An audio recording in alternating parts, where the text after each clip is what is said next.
हे hello everyone. आज हम start कर रहे हैं चैप्टर नंबर 5 टीजीटी साइंस और पीआरटी के लिए। पीआरटी के लिए भी बहुत इंपॉर्टेंट है सारी सीरीज़ हमारी। तो बेसिक तो पीआरटी के लिए 7th 8th तो बहुत ज़रूरी है, ठीक है। अब देखो आपके पास क्या है, फिफ्थ चैप्टर है आपके पास फिजिकल एंड केमिकल चेंजेस, ठीक है। इसके की पॉइंट्स अभी डिस्कस करते हैं क्या होते हैं। तो फिजिकल क्या चीज़ होती है? शारीरिक, शरीर से रिलेटेड, मीन्स आपकी मतलब आँखों से रिलेटेड, शरीर से रिलेटेड जो चीज़ विजिबल हो। बस ये ध्यान रखना, इसका फिजिकल है ना, इसका मतलब क्या होता है? जो दिख जाए, जो क्या हो जाए, दिख जाए, ठीक है। जो आप महसूस कर सको, महसूस हो जाए, उसे बोलते हो फिजिकल चेंज। और केमिकल क्या होता है? जो केमिकल से रिलेटेड हो, मतलब कुछ नया बन जाए, नया बन जाए, ठीक है, ये होता है। अभी स्टार्ट करते हैं। देखो क्या, सबसे पहले देखो आपने एक क्या लिया, शुगर लिया, पानी के अंदर डाल दिया, नींबू पानी बना लिया, या फिर शुगर को पानी में डाल दिया तो आपने शुगर सोल्यूशन बना लिया। अब क्या वापस आप उससे चीनी बना सकते हो? आपने दूध लिया, दूध से दही जमा दी, दही जमाने के बाद क्या वापस से दही जमा सकते हो? दूध खट्टा हो गया, क्या वापस इसे दूध बना सकते हो? तो ऐसे कुछ चेंजेस होते हैं। आपने पेपर के पीसेस कट कर लिए, ये कट करने के बाद क्या वापस से पेपर जोड़ सकते हो? बिल्कुल सेम ऐसा ही, ऐसा नहीं, ऐसा। तो ये चेंजेस है, ठीक है। अब ये देखो चौक है, चौक के टुकड़े लिए आपने, जो चौक है आप लिख रहे हो, लिखने के बाद नीचे पीसेस गिर गए, उन पीसेस को सारों को क्या किया आपने? उठा लिया, और उठा के वापस से उसमें पानी घोल दिया। क्या वापस से वही शेप चौक की दे सकते हो? चौक बना सकते हो। आपने क्या किया, जो बर्फ़ है, बर्फ़ को पिघाल दिया, ये किसमें? सन के आगे रख दिया, पिघल गई वो बर्फ़। उसके बाद आपने फ्रीज़र में रख दिया, क्या बिल्कुल सेम उतनी अमाउंट जमेगी या कुछ ख़त्म होगा, उसमें कुछ अमाउंट कम होगी? तो ऐसे कुछ चेंजेस होते हैं। मैं एग्जांपल दे रही हूँ आपको, जो इसमें दे रखे। पानी को गर्म कर दिया, गर्म करने के बाद हीट ऊपर निकल गई, क्या पानी उतना ही बचेगा? दोबारा से आप उस पानी को देखोगे तो ठंडा होने के बाद। तो कुछ ऐसी चीज़ें होती हैं, ठीक है। अब ये देखो फिजिकल चेंज क्या है। एग्जाम्पल बस ये पूछा जाएगा, क्या ये फिजिकल है या केमिकल चेंज? आपसे इससे ज़्यादा कुछ नहीं पूछा जाना इस चैप्टर में, क्या ये फिजिकल चेंज है या केमिकल है। जो साइंस से सीटेट देगा ना या एचटेट देगा, वो भी इन क्लासेस को ज़रूर कर लेना भाई, क्योंकि इससे बाहर तो कुछ नहीं आता। सीटेट एचटेट में यही आते हैं, जो 10th तक का ही होता है ना आपके पास, तो इसमें यही आएगा। अगर कोई कर रहा हो तैयारी तो वो साथ साथ इसी से कर लेना, आपके कोई नॉन में कर रहा हो या आप कर रहे हो, क्योंकि सीटेट तो आएगा ही। और मैं आपको यही सजेशन दूंगी, क्लियर बेशक से हो जाए, मेरा क्लियर है लेकिन मैं फिर भी दे के आऊँगी, ठीक है। मैंने पिछली बार नहीं दिया, मुझे लगा क्लियर है, उससे पहले एक बार दिया था, फर्स्ट अटैम्प्ट में मेरे दोनों क्लियर थे, तो मुझे लगा कि सेकंड टाइम नहीं दिया। बट अब मैं सोच रही हूँ कि मुझे देना चाहिए। हर बार दो, हर बार चेक करो अपने आप को। हाँ, किसी की फाइनेंशियल कंडीशन ठीक नहीं है तो भाई देखो ज़्यादा ज़रूरी नहीं है, क्योंकि फ़ीस भी कुछ कम नहीं होती, साफ बात है। लेकिन मैं चाह रही हूँ कि भाई मेरे पास इतना है कि भाई मैं एक फ़ोन तो भर पाऊँ। ज़्यादा तो मेरे पास भी नहीं है, लेकिन मैं अपने बाकी खर्चे रोक के मैं जो है पढ़ाई को प्रायोरिटी देती हूँ। तो मैं जो है अपना फॉर्म फिल करूँगी, सीटेट का अब की बार दे के आऊँगी। तो जो भी कोई आप में से तैयारी कर रहा है वो देना। हर फॉर्म जो मैंने दिया है ना, मैं अपना कोशिश किया करूँगी कि मैं अपना भरूँ और दोबारा दूँ, ताकि मैं अपने आप को चेक कर पाऊँ कि मैं कितना कर पा रही हूँ या नहीं। क्योंकि एक बार आपको जो है ना स्टेबल हो गए ना लाइफ में, तो फिर आपको लाइफ जीने का मज़ा नहीं आता। बाकी अपनी अपनी सोच होती है। एटलीस्ट गवर्नमेंट जॉब तक तो आप करो। और भाई कईयों की बहुत सी मजबूरी होती है, मेरी जैसी लाइफ हर किसी की नहीं होगी, हर किसी की जो है सेम लाइफ नहीं होती। तो मैं किसी को प्रेशर नहीं डाल रही, बस थोड़ा सा अपना जो है आपके साथ ओपिनियन शेयर कर रही हूँ, क्योंकि आप भी मेरी एक फैमिली की तरह ही हो, ठीक है। तो कंटिन्यू करते हैं। फिजिकल देखो क्या होता है। फिजिकल वो चीज़ें होती हैं जो शेप में चेंज हो, कलर में चेंज हो, या साइज में चेंज हो, ठीक है, या स्टेट में चेंज हो। फिजिकल चेंजेस जो आपको दिख जाए, इसमें कोई नई चीज़ नहीं बनेगी, चीज़ वही रहेगी, लेकिन आपके पास क्या होगी, आपको दिखेगी। इसके एग्जाम्पल जो है आप कर सकते हो। फिजिकल जो चेंज है इसके एग्जाम्पल आपके पास क्या है, जैसे देखो आपने क्या किया, बर्फ़ ली, बर्फ़ को पिघाल दिया, उसके बाद पिघालने के बाद आपने क्या किया, उसे वापस से फ्रीजर में रख दिया, जम गई। तो आपके पास क्या हुआ, इसमें कुछ नया तो नहीं बना। आइस से बर्फ़ बन रही है, बर्फ़ से वापस पानी बन रहा है, तो ये फिजिकल चेंज है। बस उसकी शेप चेंज हो रही थी और साइज चेंज हो रहा है, कि पहले पानी था फिर जो है बर्फ़ बन जा रही है। आपने पानी को गर्म किया, गर्म करने के बाद अगर ऊपर वापस से प्लेट ढक दोगे तो जो पानी इसके पास ऊपर उड़ा है, जो पानी खत्म हो रहा है, वो वापस से नीचे आ जाएगा। तो ये भी क्या है, फिजिकल चेंज है, कि पानी की अमाउंट कम नहीं होगी, ठीक है। एक बार गर्म हो गया, एक बार ठंडा हो गया। फिजिकल चेंज में कभी भी नई चीज़ नहीं बनेगी, ये ध्यान रखना। केमिकल में क्या, नया बन जाएगा, दोबारा आप उसको फॉर्म नहीं कर सकते। जैसे देखो लोहा है, इसमें मॉइस्चर पकड़ लिया, वाटर जैसे आपके पास बारिश के बाद होता है, या मॉइस्चर पकड़ लिया, मॉइस्चर होती है नमी, नमी पकड़ते ही क्या होगा, इस पे जंग लग जाएगा, इस पे जंग लग गया ना, इसको बोलते हैं रस्टिंग। क्या वापस आप सेम बना सकते? नहीं बनता भाई, रस्ट लग जाता है। रस्टिंग को बचा सकते हो, लेकिन रस्ट किया हुआ तो खत्म ही हो जाता है आपके पास, उसे पिघाल के फिर कुछ कर सको तो कर सको, अदरवाइज खत्म है वो चीज़। ठीक है, आपने देखे होंगे ये आयरन के बेंचेस होते हैं आपके गार्डन वगैरह में, वो सारे खराब हो जाते हैं। देखो ये बाहर सारे जंग लगा पड़ा है इन पे, तो इसे रस्टिंग बोलते हैं। क्या बोलते हैं इनको? रस्टिंग।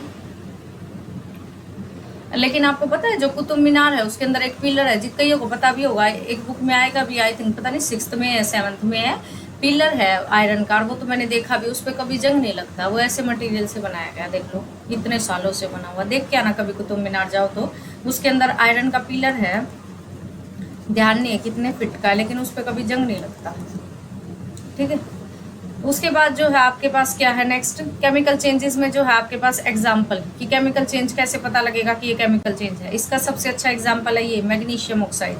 देखो एक मैग्नीशियम रिबन होता है जो 10th क्लास में सबसे पहली एक्टिविटी है, इसको गर्म कर लो। जैसे ही आप इसे गर्म करोगे ना, इस तरीके से होगा, मतलब आग सी जलेगी बिल्कुल, और ये बिल्कुल सेफली करना चाहिए, ज़्यादा देर इसको देखना नहीं चाहिए, जैसे वेल्डिंग करते हैं ना वही काम लगा लो। इसको ऑक्सीजन की प्रेजेंस में जैसे ही बर्न करोगे, ऑक्सीजन में ही होती है हमेशा बर्निंग, हमेशा जलने वाली कोई भी चीज़ ऑक्सीजन की प्रेजेंस में होती है, और बुझने वाली CO2 कार्बन डाइऑक्साइड में। ठीक है, तो ये बन जाएगा MgO मैग्नीशियम ऑक्साइड, ये एक नया सब्सटेंस बन गया, इससे वापस ये नहीं बना सकते, तो ये क्या है? केमिकल चेंज है। ठीक है, ये केमिकल चेंज है, और इसमें ही अगर वाटर भी ऐड कर दोगे तो नया और बन जाएगा, बट आपको इसको करने की कोई ज़रूरत नहीं है।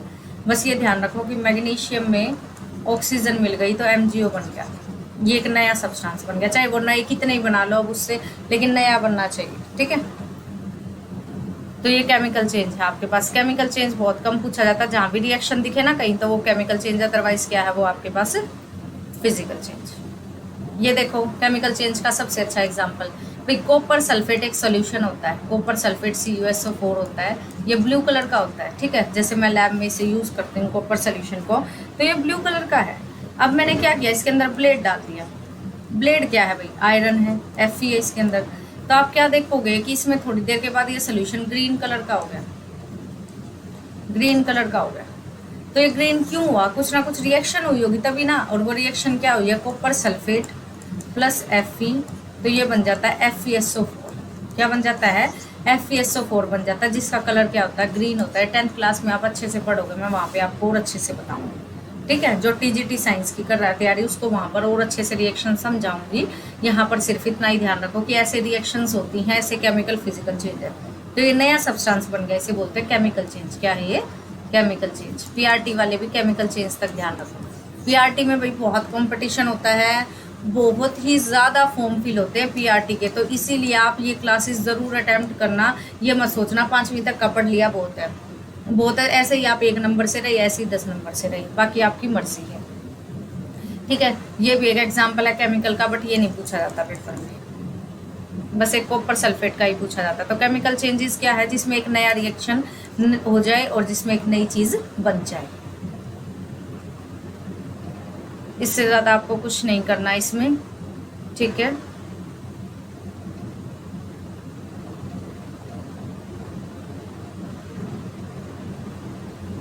अब ये देखो एक ओजोन लेयर का है। ओजोन लेयर का आपसे पूछा जा सकता है कि आपके पास ऐसी कौन सी लेयर है जो यूवी रेज, जो आपके पास जो है ना सनलाइट होती है उसमें यूवी रेज होती है, उनको आपके पास हार्मफुल रेडिएशंस को आने से कौन रोकता है? ओजोन लेयर है। ओजोन लेयर O3 इसका फॉर्मूला होता है। ये लेयर अब जो है ना, इसमें जो है ना एक छेद होने लग गया है, तो इसीलिए हम कहते हैं कि अपने आप को बचाओ। ग्रीन जो है हाउस इफेक्ट होता जा रहा है, कार्बन डाइऑक्साइड का लेवल बढ़ता जा रहा है, तो उससे हमें प्रिवेंट करने वाली लेयर का नाम ध्यान रखना। कौन सी लेयर होती है? ओजोन। किससे बचाती है? यूवी लाइट से। किससे बचाती है? यूवी लाइट से। इससे ज़्यादा नहीं पता होना चाहिए। एक भाई ये रस्टिंग ऑफ आयरन है, इसकी एक इक्वेशन होती है, 10th क्लास में दोबारा आएगी। आयरन जैसे ही ऑक्सीजन से मिलता है ना, तो आपके पास एक जो है ना रस्ट बन जाता है। रस्ट का फॉर्मूला Fe2CO3 Fe2O3.XH2 होता है। प्रॉपर ये फॉर्मूला है, X का मतलब जितने मॉलिक्यूल है, तो ये रस्ट का फॉर्मूला ध्यान रखो। Fe2O3XH2। जैसे ही आयरन में ऑक्सीजन मिल जाएगी प्लस वाटर, इसके लिए दोनों चीज़ें होनी चाहिए, क्योंकि नमी में क्या होगा? ऑक्सीजन तो देखो वैसे अब भी है, लेकिन जैसे ही आपके पास क्या होगा? बारिश होती है, नमी पैदा होती है, तो ऑक्सीजन के साथ वाटर भी मिल जाती है ड्रॉपलेट, जिससे रिएक्शन होकर आपका रस्ट बनता है। खाली ऑक्सीजन से कभी रस्ट नहीं आता। लोहे की चीज़ आप ऑक्सीजन में छोड़े रखो धूप में, कभी खराब नहीं होगी, लेकिन आपने उसे बारिश में छोड़ दिया और उसके बाद देखोगे तो खराब हो जाएगी, क्योंकि इसमें नमी भी आ गई। तो ध्यान रखना, दोनों चीज़ें ज़रूरी है, ऑक्सीजन और वाटर, ये भी आज पूछा जा सकता है। ठीक है, अब देखो भाई, रस्टिंग हो गई, तो रस्टिंग को कैसे बचाया जा सके। एक तो नाम ध्यान रखना, गैल्वेनाइजेशन क्या होता है, यही पूछा जाता है। गैल्वेनाइजेशन होता है जब आप जिंक की कोटिंग कर दो ना, जिंक का पेंट कर दो उसके ऊपर, ठीक है, तो उसे गैल्वेनाइजेशन नाम दिया जाता है। खाली जिंक का पेंट करना, जिंक की एक लेयर बनानी, और वैसे पेंट कर दो कुछ भी, तो उसे क्या बोलते हैं, क्रिस्टलाइजेशन। ठीक है, कोई भी पेंट कर दिया तो क्रिस्टलाइजेशन, क्रिस्टलाइजेशन नहीं, सॉरी, जो है सिंपली आपके पास क्या है, लेयर बना लिया आपने पेंट की, तो सिंपली पेंट कर दिया आपने उसके ऊपर। और गैल्वेनाइजेशन किसको बोलते हैं, जिंक को। तो हमेशा पेंट करके रखना चाहिए ऐसी चीज़ों को। बट आपकी जो बोट होती हैं, आपने देखा होगा, वो हर एक पानी में रहती है, बेशक से पेंट कर दो, कुछ हिस्सा उसका पानी में रहता ही रहता है, और ये पानी में है तो ऊपर भी कुछ ना कुछ पानी आता रहता है, तो ये बोट जल्दी से ख़राब हो जाती है। एक साल में इनकी जो है मरम्मत करनी पड़ जाती है, मेंटेनेंस जरूरी होती है बोट के लिए। अब देखो, एक नेक्स्ट है लास्ट, क्रिस्टलाइजेशन।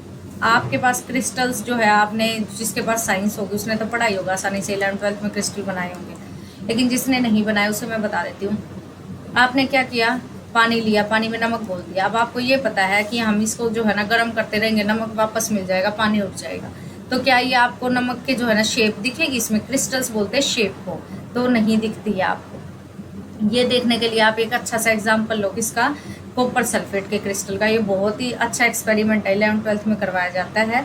आप क्या करो, इसे जो है पानी के अंदर डिजोल्व करो पहले काफ़ी देर तक, उसके बाद इसे थोड़ी देर के लिए अनडिस्टर्ब छोड़ दो। आपने देखा होगा एक्सपेरिमेंट करके, आप रात को छोड़ाते थे, अगले दिन जाके देखते थे आपके क्रिस्टल ऐसी ऐसी शेप के बने होते थे। जिसने अच्छे से हीट की होती थी उसके बढ़िया बनते थे, जिसने नहीं की होती थी उसके ऐसे गंदे बनते थे। तो ये क्रिस्टल्स होते हैं। ठीक है, बस शेप का ध्यान रखना, क्रिस्टल्स। सो ये था आपके पास chapter number 5, physical and chemical changes. क्या ध्यान रखना है, फिजिकल चेंज में कोई नया सब्सटेंस नहीं बनेगा, केमिकल चेंज में नई चीज़ बनेगी, केमिकल रिएक्शन होगी। रस्ट का फॉर्मूला ध्यान रखना है, रस्ट को बचाने का मेथड जो है, जिंक की कोटिंग करना, गैल्वेनाइजेशन बोला जाता है, और बाकी आपके पास पेंट कर तो कोई फर्क नहीं पड़ता। क्रिस्टल सिर्फ पता होना चाहिए, क्रिस्टल बन जाने, कोई नहीं पूछेगा क्रिस्टल। ठीक है, अब आपके पास जो है ये फिजिकल और केमिकल से था, इसके अलावा आपके पास कुछ नहीं आएगा। सो ऑल द बेस्ट, अच्छे से तैयारी कर रहे होगे। नोट्स एक छोटी कॉपी बना लेना, उससे ज़्यादा की ज़रूरत नहीं है। ठीक है, एनसीईआरटी जिसको नहीं मिली है वो मुझे मेल कर देना, मैं एनसीईआरटी उसको मेल कर दूँगी। ठीक है, एक साइट पे ही अवेलेबल है, अगर फिर भी किसी को नहीं मिली तो मुझे मेल कर देना। इससे ज़्यादा आपको कुछ नहीं पढ़ना, कभी इसमें परेशान हो। एनसीईआरटी की बुक में तो मैं जो है ना A to Z करा रही हूँ, इसमें से एक भी बाहर से नहीं आएगा भाई, एनसीईआरटी से मैं तुम्हें पहले ही लिख के दे रही हूँ, गारंटी ले रही हूँ मैं। ठीक है, तो अपना अच्छे से करो। कल मिलते हैं फिर से एक नई क्लास के साथ, तब तक के लिए take care, all the best.